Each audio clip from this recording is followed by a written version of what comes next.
Makhijani charitable trust દ્વારા ધામધૂમથી હોળી ધૂળેટી મહાપર્વની ઉજવણી કરવામાં આવી હતી. હિન્દુ સનાતન ધર્મના વિશિષ્ટ તહેવારોમાંથી એક એવા હોળી ધૂળેટી મહાપર્વની શહેરમાં ઠેર ઠેર હર્ષોલ્લાસ સાથે ઉજવણી ચાલી રહી છે.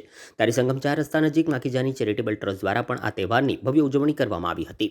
સેવા સ્થળે મોટી સંખ્યામાં મિત્રમંડળ સાથે માનવાઓ તેમજ સ્થાનિકો એકત્ર થયા હતા. ટ્રસ્ટના આયોજક જગદીશ માખીજાની તેમના સેવાધારી ટીમ ઉપસ્થિતિમાં સૌએ પરસ્પર રંગબેરંગી ફૂલો રંગગુલાલ ઉડાવી આનંદપૂર્વક હોળી રમી હતી. આ અવસરે હાજર રહેલા ભક્તો શહેરીજનોએ એકબીજાને હોળી ધૂળેટીની શુભકામનાઓ પાઠવી હતી અને ભાઈચારા તથા સૌહાર્દનો સંદેશ આપ્યો હતો. સમગ્ર કાર્યક્રમમાં આનંદ અને ઉત્સાહનો માહોલ જોવા મળ્યો હતો. માખીજાની ચેરિટેબલ ટ્રસ્ટ તરફથી તારકેશ માખીજાની બોલું છું.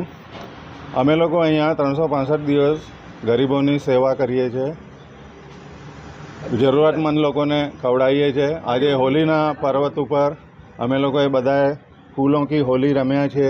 ફૂલોથી અમારે કલરથી નથી રમતા, અમે બધા અમારા સેવાધારી અહીંયા જ છે અને અમે લોકો સારી રીતથી હોલી રમ્યા છે.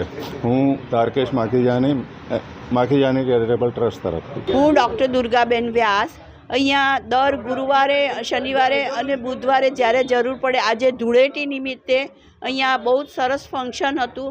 બધા ગુલાબથી રમ્યા, ધૂળેટી રમ્યા, અમે નાચ્યા કૂદ્યા અને ખૂબ બધાને આનંદ કરાયો અને ગરીબોને મીઠાઈ આપી. અહીંયા 365 દિવસ અમે લગભગ 150થી 200 માણસોને જમાડીએ છીએ અને મેડિકલની સેવા હું ગુરુવારે ને શનિવારે આપું છું.